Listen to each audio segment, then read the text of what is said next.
বন্ধুগণ, চীনের প্রাচীর বা গ্রেট ওয়াল অফ চায়নার কথা তোমরা নিশ্চয় জানো।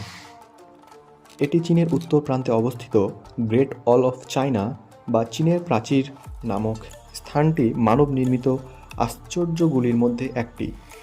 খ্রিস্টপূর্ব অষ্টম শতকে এর নির্মাণ কাজ শুরু হয় এবং তখন থেকে এখন পর্যন্ত এই প্রাচীরটির সংস্কার এর কাজ চলে আসছে।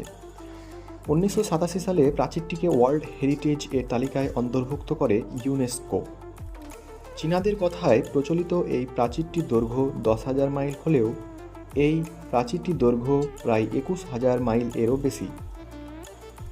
একই সাথে প্রতিরক্ষা ও বাণিজ্যিক আদান প্রদান এর জন্য নির্মিত এই প্রাচীরটি পৃথিবীর সমাধিস্থল নামেও খ্যাত। বন্ধুগণ, সবচেয়ে বিস্ময়কর ব্যাপার হলো এটি কোনো একটি প্রাচীর নয়, বরং একাধিক দেয়ালের সংমিশ্রণে গঠিত এই সুবিশাল প্রাচীর।